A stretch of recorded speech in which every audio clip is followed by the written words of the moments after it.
Hola, mi nombre es Ania Esther Silva Villanueva y junto con mis compañeros Mauricio Javier Sánchez de la Fuente, Ericilia Carola Cantú Valdés y Daniel León Frías vamos a platicarles un poco acerca de lo que fue el FOBAPROA, qué pasó, algunos sucesos que fueron poco a poco originando la crisis de diciembre del 94. Todo con un enfoque más que nada económico. Sí puede abarcar ciertas cosas políticas porque pues de cierta forma fue una decisión, Se relacionaba, así así es. es, o sea, Era una decisión política que influyó en en una decisión económica. Como quiera lo iremos viendo más a profundidad. Pero pues nada más. Vamos a empezar. ¿Qué te parece si empiezas tú, Zenia? sí, primero, ¿qué fue el FOBAPROA? El FOBAPROA era un fondo bancario de protección al ahorro que se utilizaba como colchón en caso de cualquier crisis económica. Y pues en este caso fue la crisis del 95, 94-95. Es considerada como la estafa del siglo y bueno, pues es un claro ejemplo de la corrupción, ¿no? Por toda la influencia que tenía. Ok. Ahora, con respecto a cómo fue surgiendo todo esto, primero, en 1980, el Banco de México era el único que podía fungir funciones como prestamista. Y en dado caso de que un banco se presentara como en quiebra, bueno, pues ellos eran los que, ¿sabes qué? Nosotros te vamos a dar el dinero para que cubras el dinero a tus ahorradores. Porque algo que hay que destacar muchísimo es el hecho de que el interés es más que nada no en el banco o el banquero, sino en el ahorrador. ¿Para qué? Para que haya cierta confianza, ¿verdad? Luego, Ok. en Espérame, 1980, antes de continuar, actualmente, ¿quién es el que funge la labor del Banco de México en 1980? pues viene siendo el IPAP. Ok, bueno, es un dato importante. Es que es importante considerar porque este tipo de decisiones recaen en lo que hoy tenemos como sistema financiero, ¿verdad? Claro, son cosas en cuanto a la experiencia de que ha tenido pues el sistema financiero mexicano que ha ido como que mejorando ciertas áreas de oportunidad, ¿verdad? Entonces, pues Ok. luego, en 1981, dentro de la Ley General de Instituciones de Crédito, se estableció que debería de haber un fondo de protección de créditos. Nada más fue lo único que se estipuló. Se estableció que el fondo debería de tener eso y pues, o sea, no se especificó un nombre, no se le dio un título ni nada, o sea, era nada más para la prevención a, a cualquier crisis. Como una ley así de que, mira, deberíamos de tener esto, ¿va? Como cuando se comenzaron en esa época las de las energías limpias, que decían, pues deberíamos de cambiar el sistema y luego ya llegó Peña Nieto y pues hizo todo lo de las energías renovables, ¿verdad? Pero Así es. bueno, ¿qué pasó en 1982? Bueno, ahora sí, nos vamos un poquito pues a los sexenios pasados, que esto más que nada es cómo las reformas fueron cayendo en la crisis del 94. Primero fue Miguel de la Madrid, que su sexenio fue de 1982 a 1986. Él tenía como objetivo externo en sus reformas competencias de la economía al mercado exterior y en lo interno, pues el control de la inflación y de los precios. Y también con el programa de solidaridad económica. Con él daba precios de garantía de compra y venta en los productos de primera necesidad, pero pues con eso se dio paso a corrupciones entre comerciantes y también entre los agricultores. Más o menos, ¿sabes cómo funcionaba ERSI o quieres que te platique? Platícame. Bueno, según esto, se dice de corrupción porque según esto se respetaba el precio de los productos que ellos compraban a los comerciantes o productores, pero el gobierno los vendía más caros y se prestaba a facturas falsas, se prestaba a labores de malas prácticas, que se le dice, y al final de cuentas, pues nada más fue como un telón para ocultar lo que se venía en el futuro, ¿verdad? Que así fue como se empezaron a ocultar cierta información y el pueblo se empezó a dar cuenta de ese tipo de situaciones pero hasta dentro de los años posteriores, ¿verdad? De hecho, lo que tengo entendido es que este programa, o sea, siguió continuando, o sea, se le iba cambiando Exacto. el nombre, pero seguía, o sea, aunque fuera como un paso a corrupción, seguía el programa, nada más que le cambiaban un poquito el nombre y un poquito como que de qué trataba, ¿no? Claro, sí, pues de hecho así era. Ok, ¿y en el 86? En 1986, dentro de la ley reglamentaria del Servicio Público de Banca y Crédito, por fin, ahora sí ya había el fondo de apoyo preventivo que se llamaba FONAPRE. Pues este realizaba operaciones preventivas de apoyo y pues se integró con aportaciones mensuales de los bancos. O sea, comenzó como con lo que ahorita es lo mismo que hace IPAP. Bueno, aunque IPAP es como que por cuentas, ¿no? Es por cuentas, no tanto una aportación mensual, ¿no? Según yo es por cuentas, que o sea, como que un porcentaje de lo que tú tienes en tu cuenta lo utilizan para darlo al IPAP, según tengo entendido. Corríjanme si estoy en lo incorrecto. Según yo sí es algo así. Ah, ok. Bueno, entonces, pues, eso fue lo que surgió en 1986, que comenzó el antecesor de lo que sería el FOBAPROA y lo que ahora es el IPAP. Ok.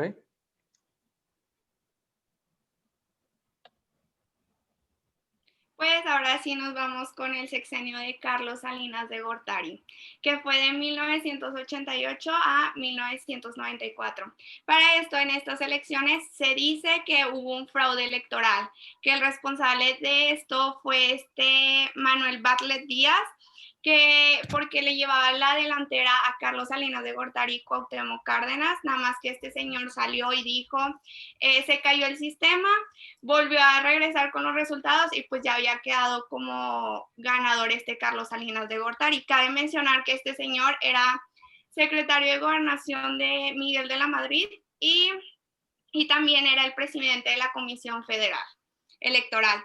Entonces, pues Miguel de la Madrid y Carlos Salinas de Gortari pues iban muy de la mano. Entonces, ya después Bartlett Díaz terminó trabajando para Carlos Salinas de Gortari, pero para quitar el ojo del huracán de este fraude, porque pues obviamente los partidos opositores estaban sobre Carlos Salinas de Gortari, el 10 de enero de 1989 se detiene Joaquín Hernández Galicia, quien era el que estaba frente al sindicato de trabajadores petroleros de la República Mexicana. Este hombre era muy odiado por muchos mexicanos, se le acusaba de homicidio y de acopio de armas del gobierno. Pues fue una manera más o menos de como ya no, como desviar inculpar, la mirada ¿no? de todo el público, Ándale. que es algo que comúnmente hacen en México.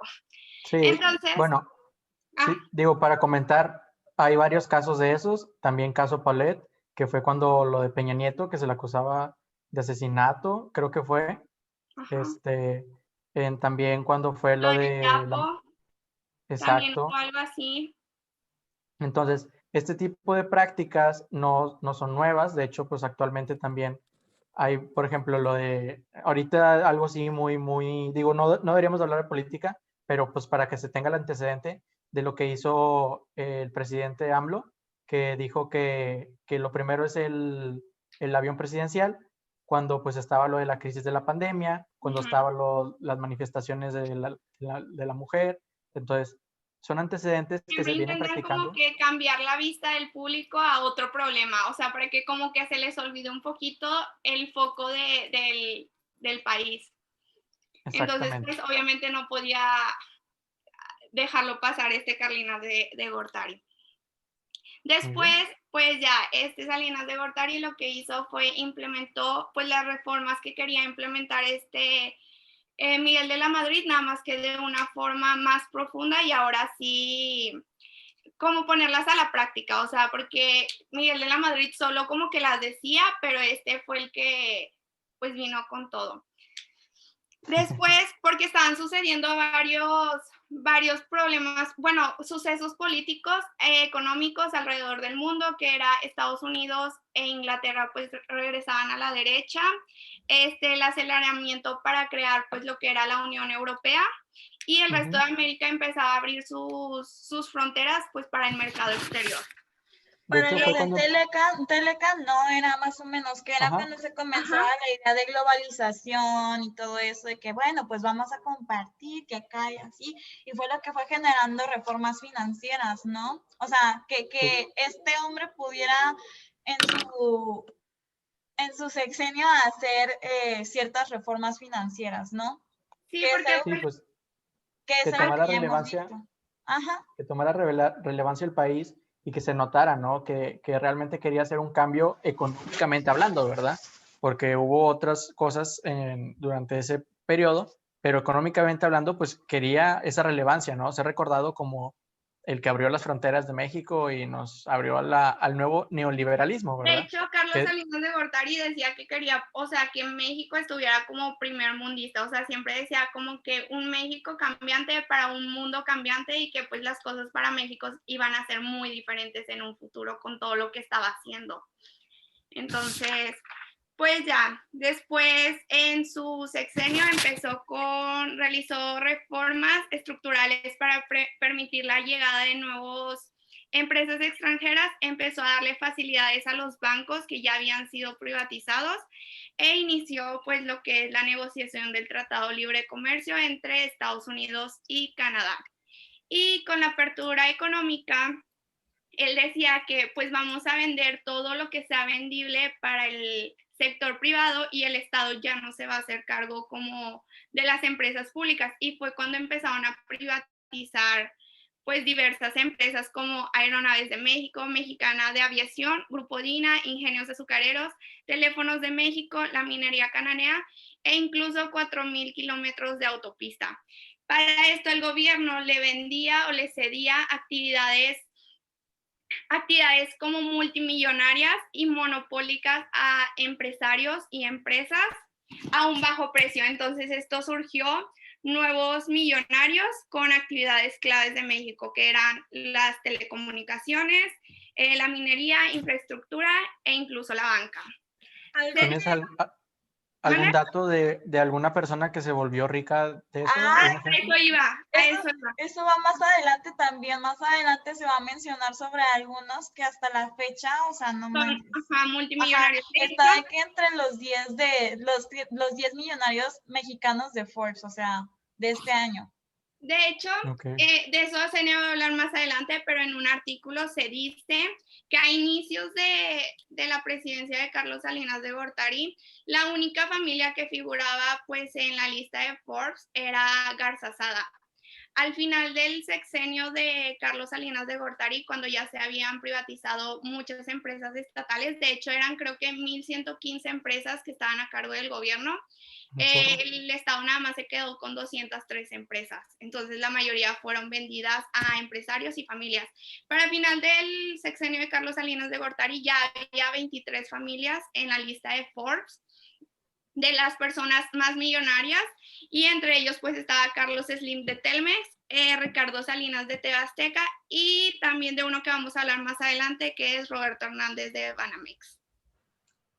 ¿También está Televisa por ahí o no estaba Televisa por ahí? Televisa también lo vi. De hecho, tengo aquí, no lo pusimos, pero yo tengo una tablita donde vienen las 23 familias. Compartir el artículo. Si tienes el artículo. Igual ahorita se los comparto en el chat y para ponerlo al final la tablita, déjenme se los Si quieres pasamos a la siguiente slide, Xenia, para mientras Ersi busca la tablita. ¿Esto entonces? No, ya me acordé, perdón, una disculpa. Luego, pues, ¿eso que dices tú, Ersi? ¿Lo de 1990? Bueno, ya pasando de esto de las... Bueno, ahorita les pongo la tablita ya para sonarla al final o cuando Xenia hable de los involucrados y todo. Pues, en este tiempo ahora sí ya nos vamos a centrar un poquito más en el problema de la crisis, que era que pues como había mucha facilidad de dar créditos, la mayoría de la población empezaron a obtener por primera vez un crédito, pues ya sea para comprar, para poner alguna empresa, para comprar una casa, para comprarse algún automóvil o cualquier bien. Y pues esto daba demasiada como confianza para la población y también permitió la llegada de nuevos inversionistas, ya que veían en México pues un México creciente y fuerte. Para esto, pues los bancos no tenían suficientes recursos pues para prestar tantos créditos y tampoco había como, ¿cómo se puede decir?, las regularizaciones para los bancos para pues decirle, o sea, vigilarlos de que no le prestaran, pero también lo... Ajá. O que quisiera, ¿no? Porque una cosa es de que necesite Sí, y otra porque cosa en es de sí, que o sea, quiera. los créditos a veces los utilizaban, no sé, para comprarse una tele, o sea, eran cosas como que no tan necesarias para las personas, pero pues Exacto. como tenían la facilidad de obtener un crédito, pues lo tomaban. Y de hecho, Entonces, eso también ocasionó, no sé si tú sepas, también ocasionó lo de la enfermedad holandesa o algo sí, así. de hecho, eso se viene, pero hasta 1994, ya Ok. cuando, bueno, ya después, pues, porque también los bancos para esto empezaban a prometer como tasas muy llamativas y muy altas a las personas que quisieran como que ahorrar su dinero con ellos. Es Pero que el pues, detalle es que eran tasas variables, o sea, ese es el detalle, Ok. no O había sea, una no existían las... tasas, pero no eran tasas fijas como lo son ahora. Y esa experiencia Ok. fue lo que les dejó de conocimiento de que, ¿sabes qué? O sea, ni de chiste. Obviamente, cuando sea una tasa fija y una tasa que sea como que, o sea, de que digas, bueno, pues es de las menores o está por el promedio más o menos de las tasas, porque ese fue como que otro factor, ¿no? O sea, en Ya ese que ahorita, entonces sí, no existían las al tasas final, fijas. ¿cómo? no, es que al final, o sea, ya cuando, como para hacer que pasara esta crisis, empezaron a aumentar las tasas y por eso los créditos se volvieron impagables. Entonces eran tasas que hoy podía ser el 5%, pero mañana podía ser el 115%. O sea, no era como que yo firmo que esta tasa va a ser siempre. Entonces fue uno de los problemas también que provocó. Después, pues, se prometían esas tasas, entonces pues también eran tasas que los bancos pues no tenían el dinero para prestarlo. Pero pues algo que sí tenía el Estado para los bancos pues era el FOAPROA, el Fondo Bancario para la Protección al Ahorro, que él decía, ¿no? Pues si usted, este era un instrumento para cuando si un banco se quedaba sin solvencia, el FOAPROA iba a, bueno, el Estado se iba a quedar con las deudas, o sea, él se iba a hacer cargo de esas deudas. Entonces los bancos decían, pues si yo no tengo para pagarte, pues alguien más tiene que te va a pagar. Entonces, pues por eso tampoco los bancos como que se preocupaban mucho. Entonces, pues ya se viene ahora sí lo que comentaste, que era lo de la enfermedad holandesa. ¿Qué es eso? Pues es cuando a un país le entra demasiado dinero en muy poco tiempo, entonces lo que hace es que el dinero se eleva y pues hace menos atractiva pues para los inversionistas. Sí, pues de hecho, pues aquí está, te lo voy a leer textualmente. La enfermedad holandesa es un fenómeno que ocurre cuando los países reciben una cantidad masiva de recursos económicos y del extranjero, detonando una fuerte apreciación de su moneda y provocando una pérdida de competitividad a las exportaciones y encarecimiento del valor en dólares de los bienes y servicios comerciados en el mercado local. O sea, así como dijo Ersi, yo recibo mucho dinero de países extranjeros, pero mis productos ya no tienen valor porque tengo tanto dinero de otro país que ya no tengo competencia, porque no tengo productos propios, o sea, todo es privado. Entonces, eso provocó que aunque el dinero mexicano valiera más, pues no tuviéramos productos propios que pudiéramos vender en el extranjero y al final de cuentas eso ocasiona una crisis económica, ¿verdad? De que pues nadie te va a comprar productos mexicanos porque pues no valen nada, ¿verdad? Sabemos que los extranjeros tienen mayor competencia y mayor desarrollo tecnológico. Y pues también lo que vino como a detonar también todo es que se volvieron a venir como que el tiempo de elecciones y fue el tiempo en el que mataron al candidato del PRI, no sé. Colosio. Ahí está. No, es que vi como programa Solidaridad y dije en que vamos. Bueno, Sí, eso fue mataron lo que vimos. No, dale, eso creo que ya lo dijimos de que al principio. Bueno, mataron al candidato del PRI, a Luis Donaldo Colosio, entonces pues obviamente eso provocó mucha incertidumbre y salida masiva de divisas. Entonces, y luego, o sea, vi un video donde se hacía mención que 2 o 3 meses después, o sea, no solamente mataban a Donaldo Colosio, sino mataban al que era el presidente del PRI, o sea, de que, pues era como de que, ¿cómo mataron al presidente de este partido? O sea, ¿sabes? Y, o sea, otro suceso que igual como que generó. O sea, yo también había visto que hubo como que varias muertes, o sea, importantes dentro del sexenio de Salinas Gortari, entonces, como al que final, son muertes en el que último año, en o sea, actualidad no son. ajá, o sea, de Ajá. que en su último Porque año fue como de que no todo son. así, todo súper mega tenso, porque literal pasaron muchísimas cosas que generaron como que mucho, vaya, la incertidumbre, o sea, generaron incertidumbre, o sea, fueron Incertidumbre. muchísimos sucesos. Sí, pues. Sí, pues es cuando, ¿cómo se llama? Si ves que el gobierno mexicano es inestable, pues dejas de invertir. Empiezas a decir, oye, pues es que esto es peligroso, pues que muere, como dijeron, Donaldo Colosio, y empezaba una reforma, pero esto ya en el sexenio de Ernesto Zedillo, ¿verdad? Sí, es Ernesto Ajá. Zedillo. Que Quitaron bueno, Me sacó.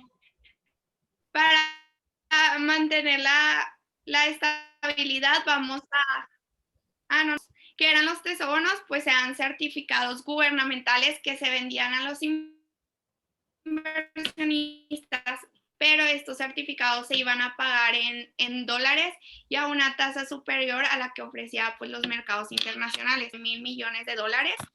Y ya fue cuando ahora sí entra Ernesto Zedillo y pues el país ya está súper endeudado. Y entra Zedillo el 1 de diciembre de 1994 y Zedillo dice que se va a seguir con la misma reforma política para el siguiente año, o sea, para 1995. okay. Esto ocasionó todas sus divisas y a empezarlas a cambiar por tesobonos. Entonces, pues el 14 de diciembre de 1994 se da oficialmente la devaluación del peso y pues la economía mexicana cae al 6.2%. Y el 21 de diciembre de 1994 ya habían salido más de 100,000 millones de dólares de la reserva del país.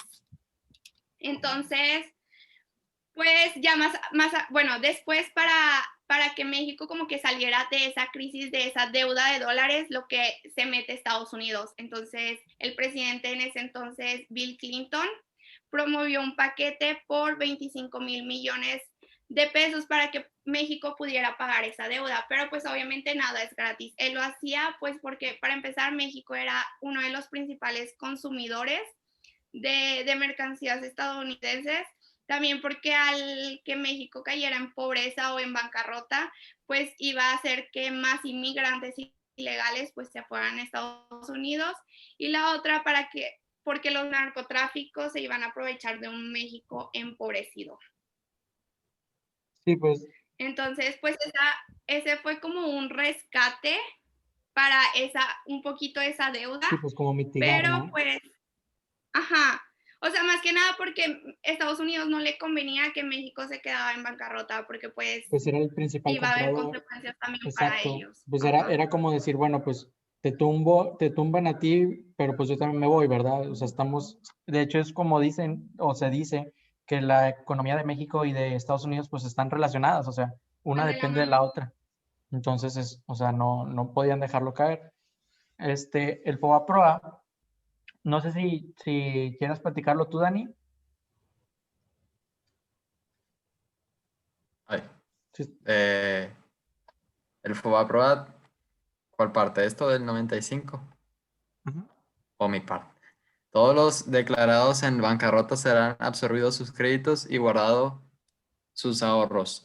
Deuda por 550,000 millones de dólares más Dólares más interés. intereses. Entonces, esto funciona así. Se los voy a poner así como para que me puedan entender. La deuda o lo que existía de las personas que no tenían dinero, la gente de recursos medios y pobres, pues tenía la capacidad del 20% de lo que era el fondo. Entonces, ¿qué sucedía? Que esto ocurría a escondidas. No sé si había una frase que decía Zedillo o que decía Gortari, que se la copió Zedillo, que Que todo se quedaba en confianza. exactamente, que todo se quedaba en confianza. Entonces, nadie sabía qué sucedía y ahí empezaron las manifestaciones. Entonces, de la nada, empresas, de hecho ahorita las vamos a poner, que no tenían deudas o que realmente no tenían ese problema con la crisis, pues aparecían dentro del fondo y se aumentó esa deuda por 550 millones de dólares. Entonces, ¿qué es lo que se da a entender? Que la gente rica también metía sus deudas y también o sea, de parte del fondo también se les iba ese dinero para allá. Por eso se le dice que es un... De hecho, porque absorbían sus créditos, entonces ellos decían, pues si se lo haces Exacto. al pobre, porque a mí no, leyes son leyes, entonces... Entonces o sea, por eso se le dice la estafa, porque el fondo era creado para la gente que realmente tenía problemas financieros, pero pues el sector, la minoría, pues también se metió ahí y pues que resultó pues que este fondo pues tronó, ¿verdad? Porque dentro del fondo había créditos incobrables, había créditos basura, o había gente que, pues como era una tasa variable, pues era del 5%, pasaron al 100% de una noche, de un día para otro, ¿verdad? Entonces, todo esto sucedió y por eso tronó el fuego a prueba, ¿verdad? No sé si quieras poner la lista de las personas o de las empresas. Voy, espérame, pero antes de seguir, igual quisiera comentarles o compartirles que igual en el 95 surgieron diferentes resistencias, no sé si ya lo mencionaron, según yo no lo he escuchado, pero como diferentes resistencias, como por ejemplo es el movimiento zapatista, que no sé si han escuchado ustedes de ese, y también otro que creo que se llama Bardón. Déjenme a ver si puedo, a ver, déjenme salir. ¿Se ve? ¿Se sigue viendo? Sí. Sí. Ok, muy bien. Yo estoy buscando ese artículo. Perdón. No sé si tengas la tabla de las familias, Ersi. Es lo que estoy buscando, denme. Perdón. Como quiero ahorita, yo también tengo un video ahí, que son unos periodistas que hablan de cómo desde ese entonces aún las familias ricas siguen haciendo esas malas prácticas, esa mala praxis. Esperen, voy. Barzón. Déjenme ver si está más abajo. Sí, miren, aquí está su logo. Dice, el Barzón. Movimiento social con alcance nacional. A ver, sí. Ahí está, un movimiento nacional con alcance nacional. Espérenme. Ahí está. O sea, surgió también y, o sea, pues el de los radicales era, pues, los zapatistas. No carga. Pero bueno, fueron algunos. Yo también vi algo así. Sí, pues surgieron grupos, así como pues en cada movimiento social surgen grupos que están en contra de lo que se practica, ¿verdad? Desde la Revolución Francesa está este tipo de movimientos. Aquí en México pues fue lo del movimiento estudiantil, también pues estos movimientos, el Ejército Zapatista de Liberación Nacional. O sea, lo que queremos dar a entender es que había gente que sabía y estaban en contra, pero pues yo no sé si en ese entonces la voluntad del pueblo no era tan realizar ese tipo de prácticas. Creo que ya encontró. Creo que ya encontró el link. Ya se los puse. A ver, ¿lo pusiste en el grupo de WhatsApp? ¿Lo pusiste en el grupo de WhatsApp? ¿Me escucho? ¿Hola? No, ahí lo puse. ¿Dónde? En el chat en de aquí. En el chat. Voy. Lo mandé por los dos lados. En el chat. Perdón, me está sacando seguido.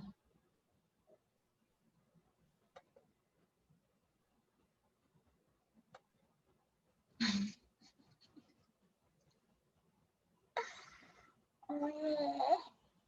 Una disculpa. Hola, ¿me escuchan? Sí, ¿Sí? ¿Me escuchas? sí, sí, sí, sí. ¿Me sigues viendo? Sí. Ah, ok, ¿me ven? Ok, perfecto. Ay, perdón, todavía no le doy compartir. No me llegó la notificación. A ver, esperen, chat. No me aparece. Déjale, vuelvo a poner. Sí, porfa. Ahí está. Si es que como te sacó, pues ya no ves el chat de antes. Sí, ¿Te llegó? sí. Ok. A ver, voy. Compartir. Ya, ahí está. Dale para abajo. Voy.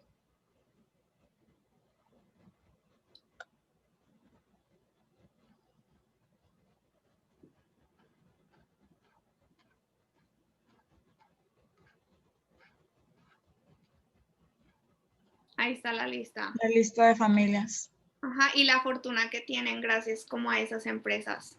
De hecho, ahí está el de Televisa, el que mencionabas al principio. Está Sí. en segundo lugar. Pues de hecho, como podemos ver, son empresas, pues en su mayoría, pues por ejemplo, FEMSA es mexicana, mexicana es de Monterrey, Vitro también es de Monterrey, Cemex es de Monterrey, Grupo Carso también es de Creo aquí. que también O sí. sea, Grupo Alfa también, Gigante, pues no sé si exista todavía, creo que ya Gigante ya es Soriana. Ya no O sea, existe.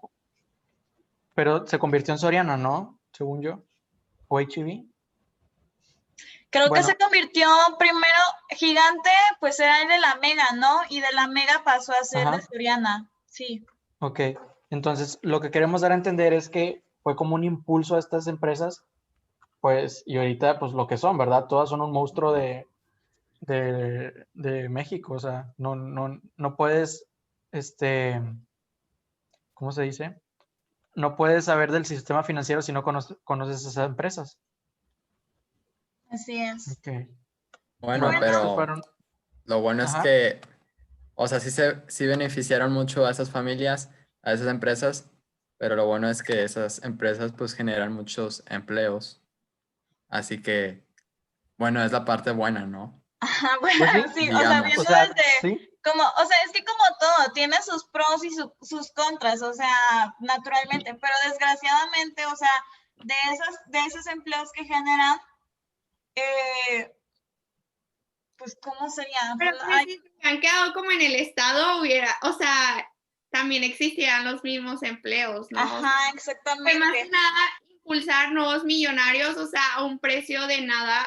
O sea, literal estás regalando una empresa que te va a dejar millonaria toda tu vida y tus familiares, las generaciones, o sea, es demasiado dinero como en juego, ¿no? Y es que de yo, hecho creo que lo vi en un artículo o alguien lo mencionó, no sé, pero decía, o en un video, decía algo así como de que es que estas empresas fueron vendidas como que a personas cercanas, no es como que fueran personas que le saben o le conocen ya a ese sector, o por ejemplo, de que alguien que compró, no sé, de que supongamos que una de las que se vendió fue, creo que Groma es de las tortillas, ¿no? Alguien que pues que Gruma, cultiva el maíz y así, que se la vendieron a ellos, ok, está bien, pero no, o sea, eran personas que no tenían conocimiento para nada en ese sector, en esa área, y pues ellos tenían de que, pues Pues es ese lo ingreso, ¿no? O que, sea, es lo ellos que salieron ganones porque sin saber, sin conocer nada más, lo único que hicieron, bueno, si te doy dinero,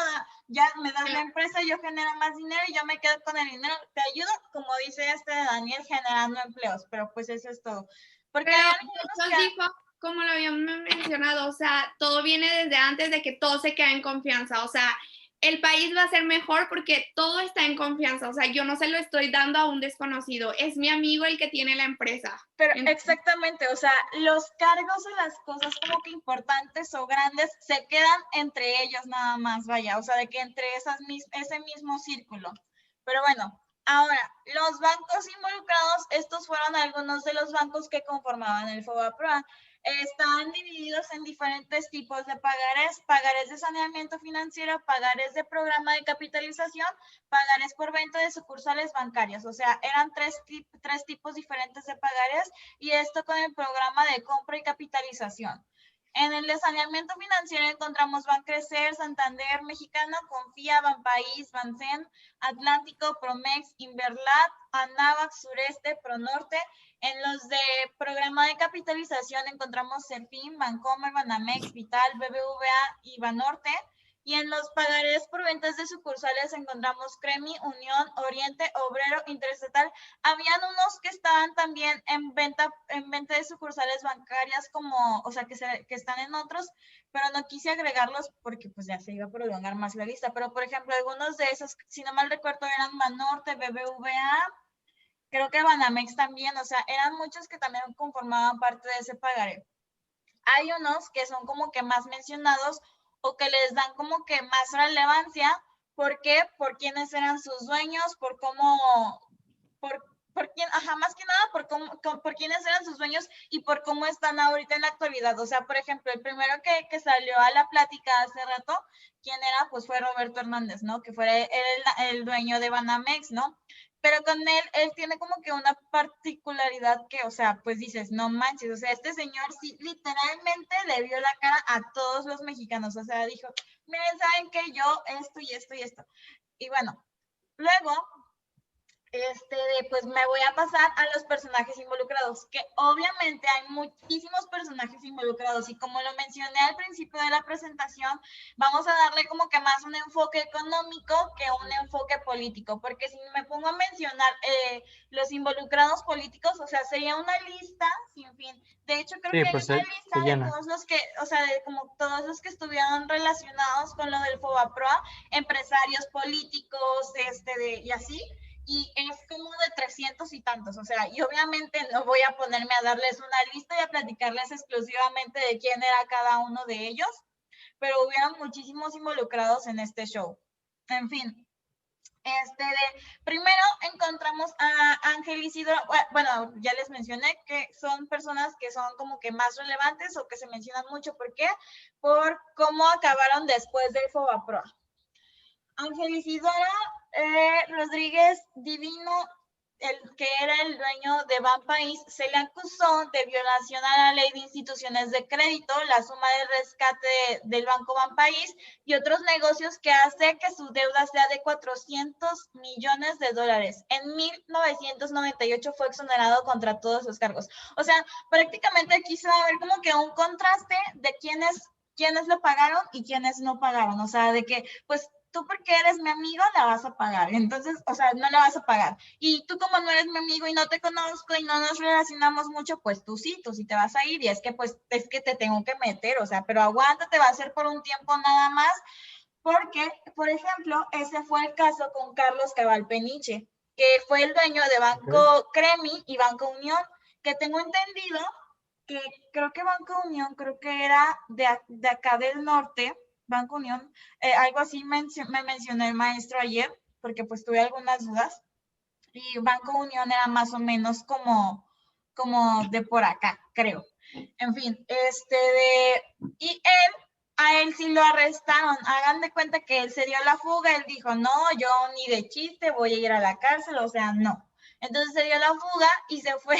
Hay un artículo que dice, junto con su esposa, sus 4 hijos y sus servidumbres, se los llevó a todos a Australia. O sea, como que se mudó prácticamente a Australia. Y pues allá ya fue que practicaron la extradición, de que lo trajeron acá a México, y ya pues fue procesado, ¿no? Hace no mucho, creo, leí un artículo recientemente, o sea, que sacaron como en abril, más o menos. En julio, hicieron como que el cambio de directivo en el banco en el Banco del Bienestar. No recuerdo, no recuerdo cómo son esas cosas, pero el Banco del Bienestar, uno de los bancos de desarrollo, ¿no? Y se especulaba por ahí antes de que se hiciera ese nombramiento, quedó una señora, no recuerdo muy bien el nombre, pero se especulaba que según que AMLO le quería dar eso a él, pero pues eran como especulaciones, no sé, o sea, que él dijo que según esto, AMLO dijo, ¿sabes qué? O sea, no, ya te voy a perdonar por todo, porque ya salió, o sea, todavía la gente sigue pagando la deuda, pero el hombre ya salió de la cárcel, él ya terminó de pagar su castigo legal, o sea, ya, él ya terminó de pagar eso. Entonces, pues hagan de cuenta que le dice, ¿sabes qué? O sea, no, yo no tengo, o sea, lo que decía este artículo, no, yo no tengo nada en contra de ti, eso ya es pasado, o sea, ya quedó en el pasado y pues tú puedes volver a hacer tu historia, que esto y el otro, pero pues en fin. Carlos, ¿Cómo AMLO se contradice? O sea, perdona a uno de los culpables y hoy en día dice, empresas privadas yo no les voy a perdonar impuestos, con esto de la pandemia, yo no les voy a perdonar impuestos, yo no les voy a dar plazos para que paguen, porque pues tenemos una deuda muy grande y hay que pagarla. Entonces, como, o sea, eso tiene mucho que ver con las decisiones que se están tomando ahorita en la crisis que hay pues por la pandemia, ¿no? De que pues están diciendo, no, pues es que aquí también deberíamos de tener como que un programa fiscal de apoyo o algo así, y él dice, no, ¿sabes qué? O sea, sean pymes, sean grandes, sean lo que sea, todos tienen que pagar sus impuestos, todos. Yo no voy a perdonar, pero, o sea, son como que muchísimas cosas que él dice y luego pues dice otra cosa en la que contradice lo que dijo anteriormente. Porque si estamos de acuerdo en antecedentes también, AMLO ha estado en toda esa historia, o sea, AMLO ha estado como, él no estaba a favor de que, por ejemplo, se creara lo del IPAB, o sea, de que esa deuda pasara como que al IPAB, o sea, él quería que los culpables la pagaran. Entonces, hoy en día de que la sigue repitiendo, o sea, el por qué, o sea, el no perdonar impuestos, al no permitir de que se alarguen los plazos, pero pues hace unas cosas que dices como, a ver, ¿de qué lado está? O sea, creo que él sigue con, no sé, a lo mejor antes no lo entendía, pero ahorita que lo dicen, pues a lo mejor y sí, pero que por eso le dicen que sus ideas son anticuadas, son del pasado, son cosas que ya pasaron, porque pues sí, o sea, ese tipo de propuestas pues eran para el siglo cuando pasado, existía el literalmente. Fobaproa, exacto. Entonces, ahorita que lo veo de esta manera o ahorita que lo entiendo así, pues ya veo por qué Anaya era muchísimo mejor candidato o por qué cualquiera o sea Anaya, sea Mitt, o sea, eran personajes más preparados para una candidatura o una presidencia en el siglo actual, ¿verdad? Porque así es, en este siglo. ¿Cómo AMLO iba a afrontar como que esa deuda de la mejor manera si en el pasado como nunca, o sea, obviamente no apoyó lo que fue la crisis, pero pues tampoco apoyaba como las maneras de afrontar la crisis. Entonces, pues llega la candidatura y como antes no lo apoyaba, pues ahora menos. Entonces, y parte de todo esto, o sea, yo quiero que entender que parte de todo esto, y es que el pueblo se hartó, o sea, dijo, nos robaron no sé cuántos millones con el Fobaproa, y luego llegó un presidente así medio malo, y luego otro presidente así más malo, y luego Peña Nieto con ese tipo de actitudes. Es que, como ¿sabes que se hartaron.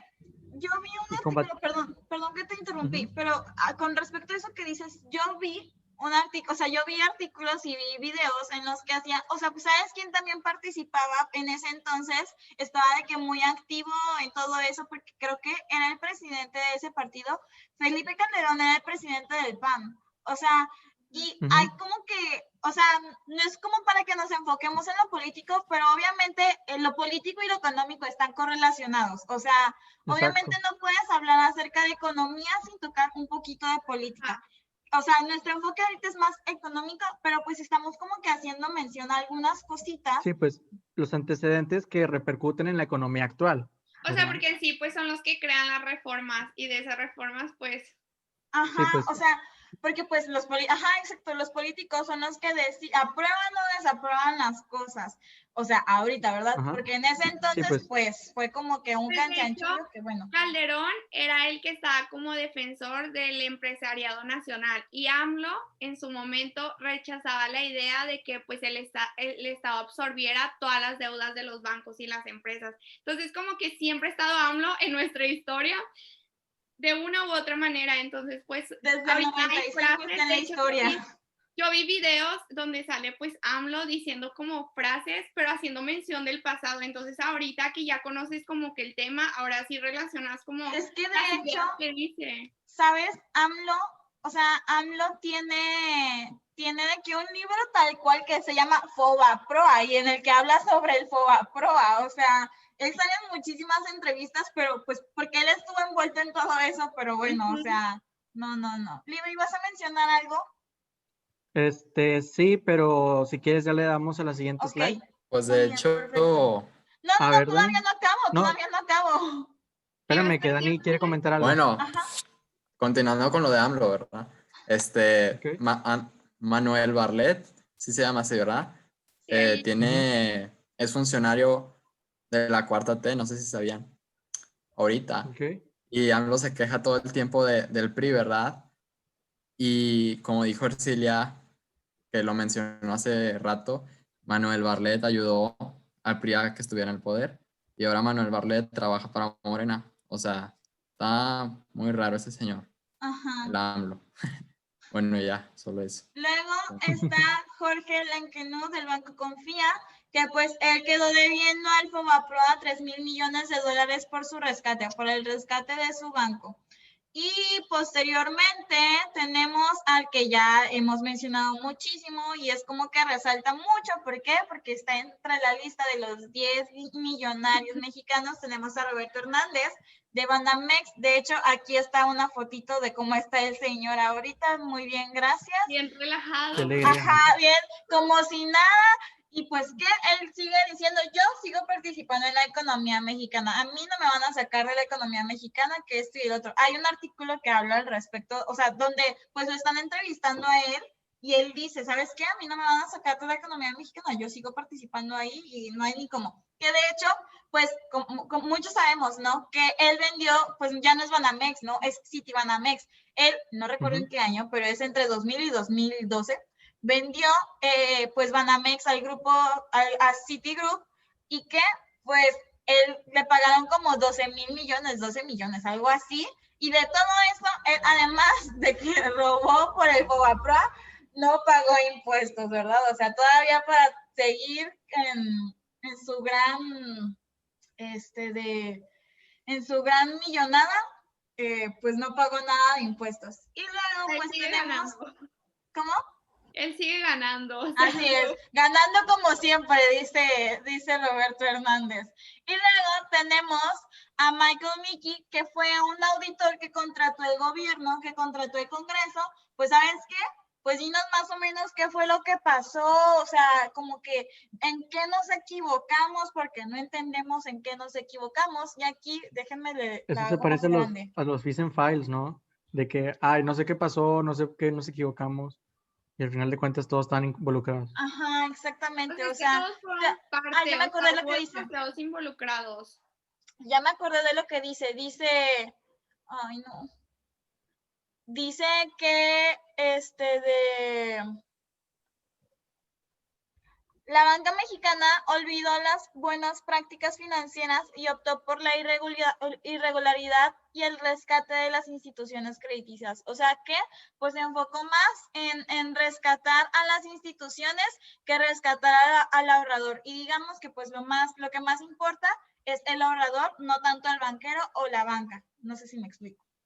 Sí, pues O sea, porque para al que final siga de teniendo, cuentas, ajá, o sea, bancos hay muchos, ¿verdad? Y dices, bueno, claro, pues también personas hay muchas, pero pues si las personas ya no tienen recursos, pues entonces, ¿cómo le van a dar dinero al banco? Entonces, pues es algo muy sencillo de entender, pero pues también se nos olvida a veces, ¿no? De que sí. las personas cuentan. ¿Se ve? Está cargando. ¿Vas a poner un video? Ah, la No, presentación. sí es la presentación, voy, espérame. Si no, pues le sigo aquí. Ujú. Espérame. Conectando. Si quieres, síguele ahí, al cabo no pasa nada. Sí, está bien, voy a Ahí. seguirle ahí entonces. Ujú. Luego, ok, ¿qué fue lo que estuvo mal con el Fobaproa? ¿Por qué estuvo mal? ¿A qué le fallaron? Si no lo establece nada, o tal vez no lo conocían tal cual, todo lo que, las leyes en las que influyen, ¿no? Y bueno, principalmente está tres artículos constitucionales. En el artículo 73 es el primero que se menciona normalmente, que hace mención de que el establecer algo a deuda pública solamente es una facultad que tiene el Congreso, no la tiene nadie más. Porque no sé si saben, pero pues el personaje que hizo que todo eso se generara fue el señor que era el presidente en aquel entonces de la Comisión Nacional de la Banca y Valores. Este señor, o sea, fue el que firmó como de que, ¿sabes qué? Sí, se va a hacer deuda pública. Se va a hacer deuda pública y ya, a ver, esperen, al parecer ya puedo, ay no, esperen. Al parecer ya creo que puedo presentar. Sí. Sí, ya. Se va a hacer deuda pública esto y él fue el que firmó, no recuerdo muy bien con quién lo firmó, no sé si alguno de ustedes me pueda apoyar con ese dato, pero según él fue el que lo firmó y pues el que, o sea, realmente entre las competencias del presidente de la comisión no está eso, entre las competencias del presidente de la Comisión Bancaria y de Valores, pues está como que supervisar y fungir las funciones de los diferentes directores generales, de la vicepresidencia y de, ¿qué otro más? Y, o sea, como que supervisar de todo eso. Él no tiene nada que ver con eso otro, pero bueno. Sí, pues de hecho el que, o sea, los que aprueban siempre han sido el Congreso. El que propone es el presidente y el que dice si sí o si no, pues es la Suprema Corte de Justicia. Entonces, no tenía nada que hacer el presidente de la CNBV ahí. Digo, o sea, son artículos. Literal es algo de ley. Ajá, o sea, se supone que así estaba o así es el el sistema político, ¿verdad? O el sistema de justicia, perdón, sistema de justicia. Ajá, el marco normativo, el marco normativo. Ándale. Luego, en el artículo 25 y 26 se hace mención que para considerar algo como deuda pública y ponerlo en el presupuesto debe de ser para la equidad social y productiva. O sea, no puede ser algo que como que le cueste que en vez de que ganen algo social, no sé si me explico, de que ganen algo social, pues pierdan todo lo económico. No sé si hice bien el balance o me di a comprender bien en eso.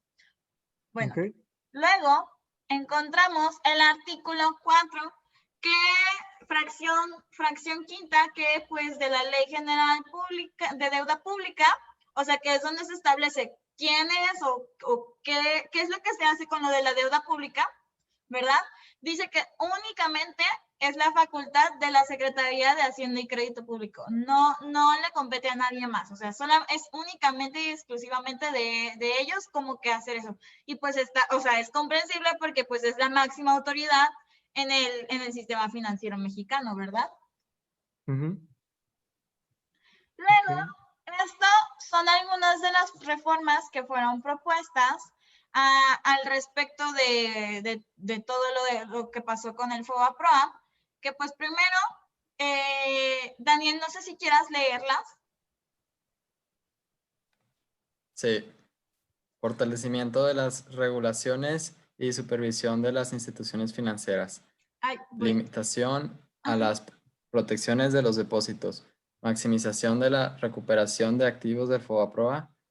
Consolidación de la deuda del FOBAPROA en la deuda directa del gobierno federal. Creación de nuevas posibilidades de capitalización de la banca. Fortalecimiento institucional del objetivo de estabilidad de precio. Todo esto fue, o sea, si quieres, fueron yo algunas... lo resumo. ¿Cómo? Si quieres lo resumo, así rapidillo. Pues, bueno, está bien, o sea... Sí, pues es que esto es prácticamente lo que decía el profe, o sea, que nuestro sistema económico empezó hace 30 años y que esto generó como que el nacimiento de lo que tenemos actualmente, ¿no? O sea, tener vaya, todo este tipo de reformas. No sé si me explico. Claro, o sea, más en específico, las dos que podemos notar muchísimo, o sea, si quieres no te enfoques más en las demás, pero las dos primeras, o sea, la regulación y supervisión a las instituciones financieras y la limitación a la protección.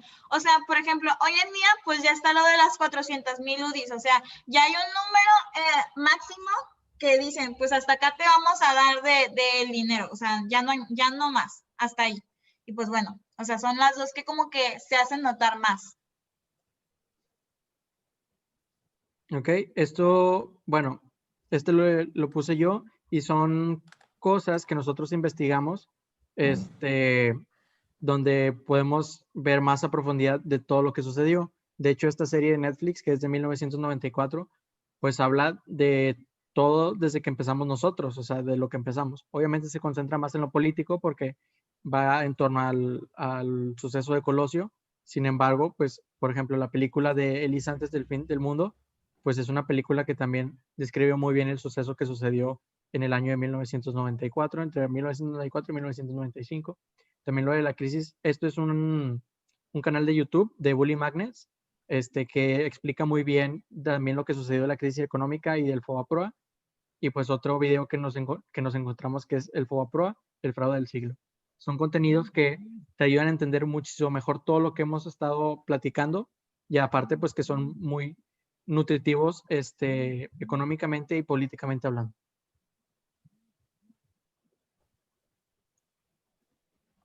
Bueno, ya mis compañeros hablaron mucho de toda la corrupción que hubo y todo lo mal que estuvo hecho, pues, el FOBAPROA, ¿verdad? Ahora voy a yo decir como algunos puntos, que son pocos, que, que fueron buenos, digamos, del FOBAPROA. Bueno, estaba leyendo un artículo de alguien que se pasó estudiando esta crisis económica ya por varios años y dice que era indispensable el FOBAPROA para evitar una crisis, para que la crisis no se prolongara más bien. Así que el FOBAPROA ayudó a que no sé cómo se dice, prolongara la crisis, aunque perdió Extendiera, ¿no? México un 14.5 del PIB. Y bueno, el FOBAPROA está lleno de mitos y verdades gracias a los políticos y documentales y artículos y demás, pero la realidad es que el FOBAPROA no solo ayudó a los accionistas bancarios, o sea, es verdad que fueron a los que más ayudaron, pero también logró que los usuarios no perdieran sus ahorros y eso también es importante tenerlo en cuenta y que pues nadie lo menciona. El punto central era que los ahorradores no perdieran su dinero y que los bancos honraran sus obligaciones con el público y así evitaran una corrida de pánico y que la gente sacara todos sus recursos del sistema financiero de manera masiva, lo cual hubiera prolongado aún más la crisis que vivía el país. Y bueno, este es un logro que, como dije antes, nadie reconoce y este rescate evitó un desplome del sistema financiero y de la actividad económica, ya que al ayudar a los banqueros, pues también se ayudó a las empresas, pues dependen de los bancos también, y por lo tanto evitó que muchos empleos se pudieran mantener. Y bueno, como una anécdota, yo le pregunté a mi papá de cómo vivió eso del FOBAPROA.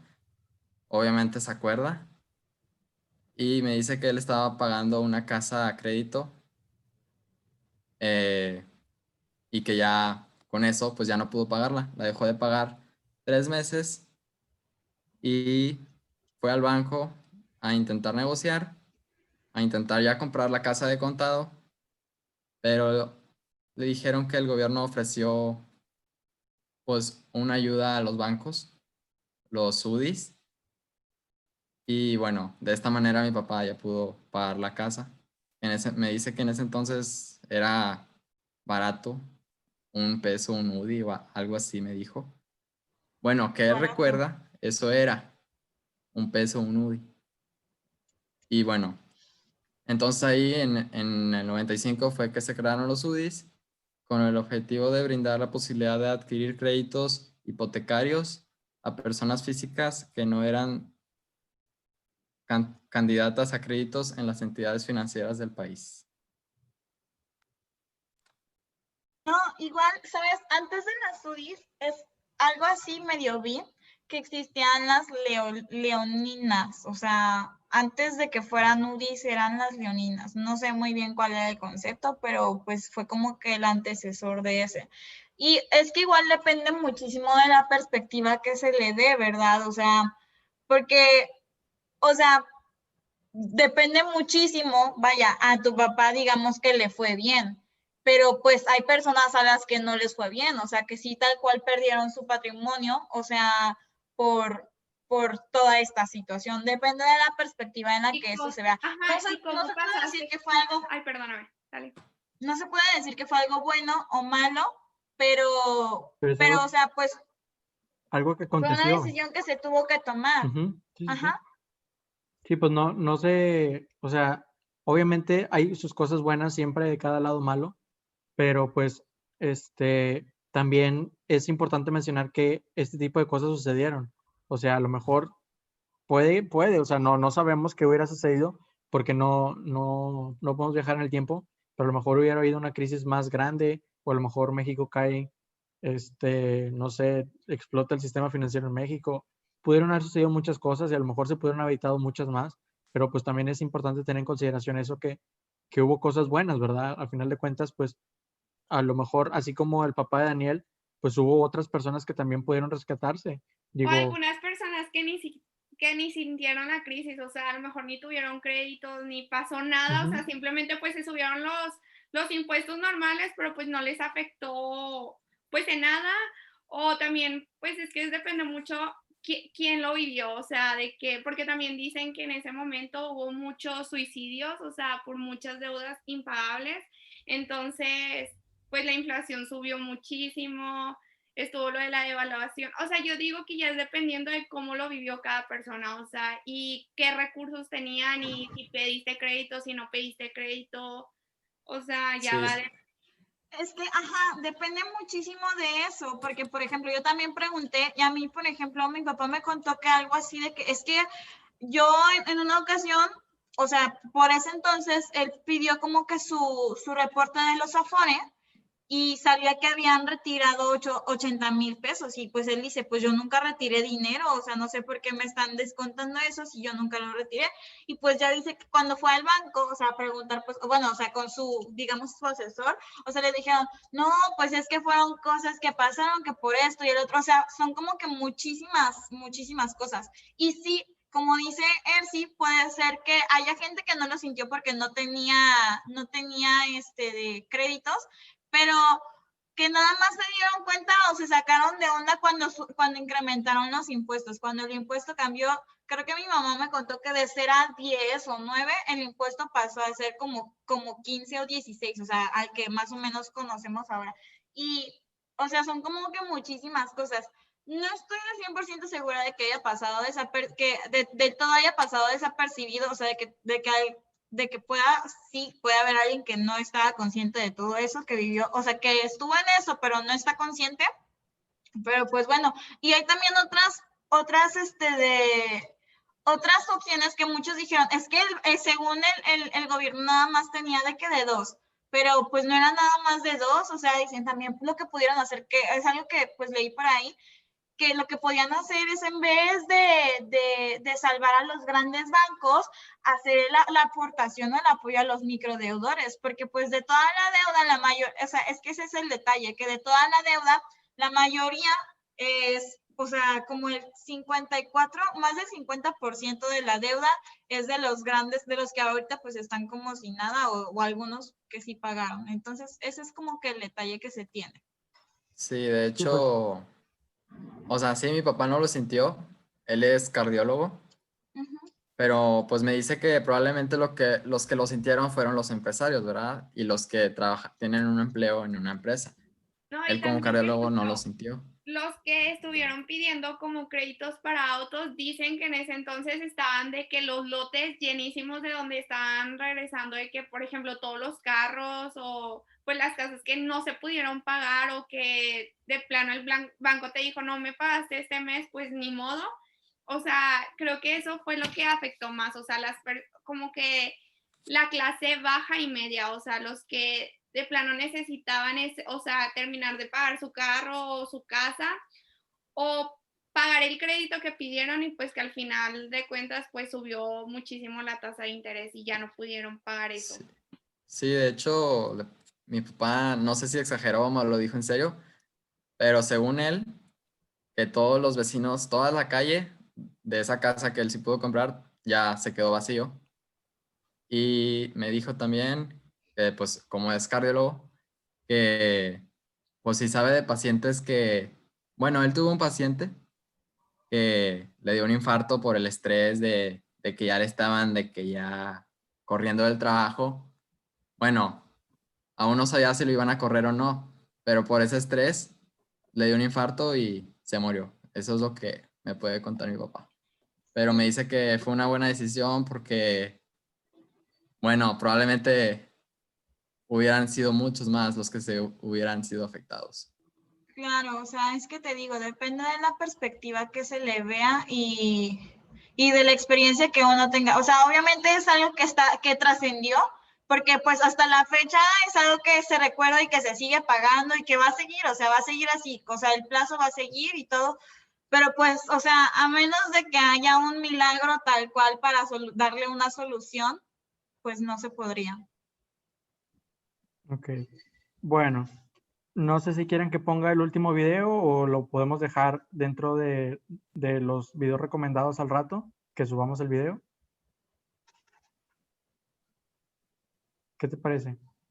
¿Lo transmito o lo dejamos para cuando subamos este también?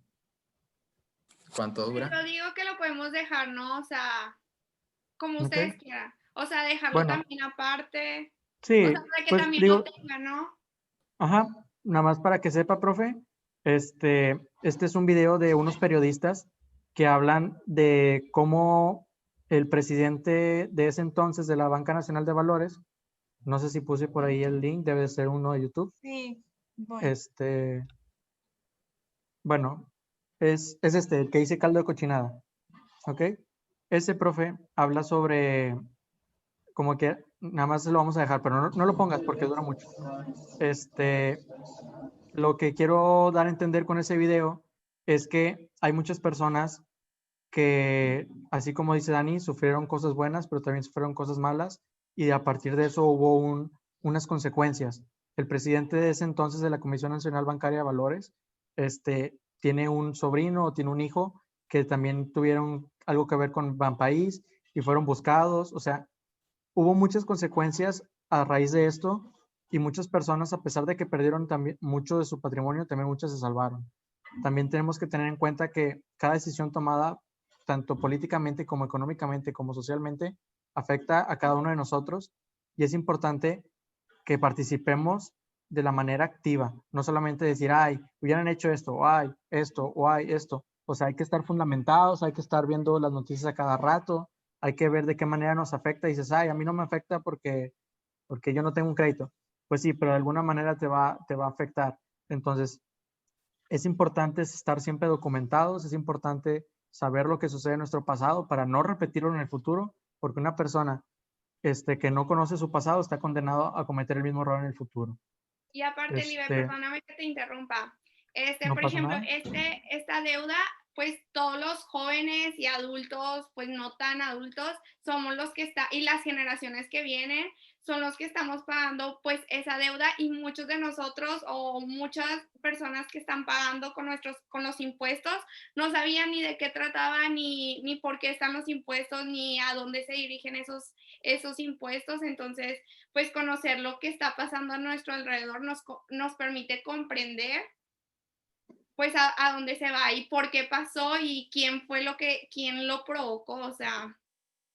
Claro, digo, es importante eso y es importante saber qué papel queremos tomar en esto.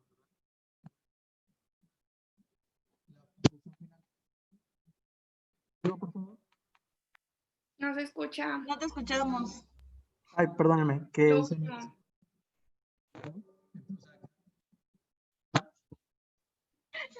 Hola. escuché. A ver, ¿ahí me escuchan? Sí. Ya. Que si cada quien puede concluir su parte, que empezamos contigo, Sena. ¿Con quién? Contigo. Contigo, No. Senia. Bueno, tú, Senia. Inicia tú, Daniel. Yo, bueno. Bueno, como dije pues cuando yo hablé, pues sí, obviamente fue algo malo y que espero que no se vuelva a repetir, pero pues como muchas cosas, pues pudo haber estado peor, ¿verdad? Y bueno, vi que México perdió en ese entonces 14 bancos. De los que estaban en México, perdieron 14 y solo se quedaron, o bueno, solo sobrevivieron 4, según ese artículo que leí. Pero fue indispensable para salvar el sistema bancario, el FOBAPRA, y de no haber sido así, pues se hubiera prolongado la crisis y ya. Merci. Ok, Sergi. Pues, como ya lo mencionamos, ya para pues no hacerlo tan largo, pues de los errores o de las experiencias del pasado, pues se aprende. Es muy importante pues conocer nuestra historia para conocer que el cambio en reformas, el cambio de leyes, qué presidentes, por qué pasó.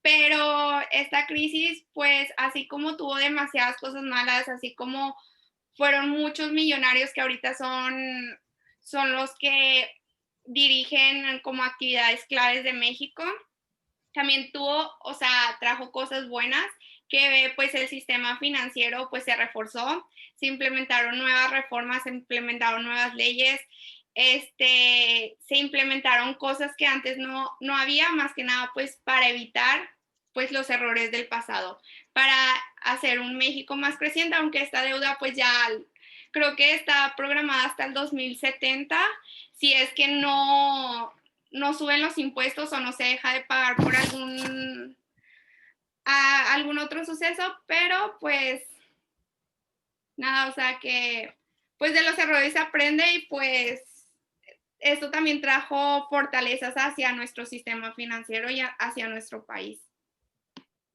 Excelente. Senia. La trascendencia del problema es como muy increíble. O sea, porque a pesar de que ya había volvió a pasar algo similar, ¿no? Que fue con lo de los créditos de lo de Estados Unidos, ¿no? La crisis de 2008. Es increíble cómo, pues lo que tienen que pasar es que le pase al mismo país, o sea, que lo viva uno en carne propia, vaya, para aprender de ello. Y se me hace muy interesante cómo incluso dentro de los financieros del sistema financiero, aún siguen existiendo, o sea, en ese entonces existían lagunas legales, ¿no? En cuanto a ese aspecto, ¿verdad? Y aún así van a haber muchísimas otras cosas más que pues ahorita no hay y que lo más seguro es que se vaya a tener que desarrollar otra vez un cambio, ¿no? Como se vio, pues siempre estamos en cambio y de los errores se aprende, vaya. Pues sí, no nos queda nada más que decir. Yo concluyo diciendo que estamos a un año de creo que, bueno, aquí va a haber elecciones, no sé si es a nivel nacional, va a haber elecciones de gobernador y también creo que se va a hacer la consulta nacional si queremos saber si va a seguir el presidente Andrés Manuel López Obrador. Nada más decir que debemos ser conscientes de nuestras acciones y tener una conciencia de lo que sucedió en el pasado para no cometer errores en el futuro. Nada más es todo. Lo dejamos a su consideración, profe. Le agradecemos que nos permita expresarnos de esta manera sobre temas tan importantes en nuestra economía y nuestra historia de México. Y esperemos que le guste de una manera, además de que sea algo entretenido, que también sea algo que se pueda recompensar de tal manera. De todos modos, también le vamos a dejar ciertos links para información extra. Y pues nada más. Muchas gracias y esperamos que le guste, profe.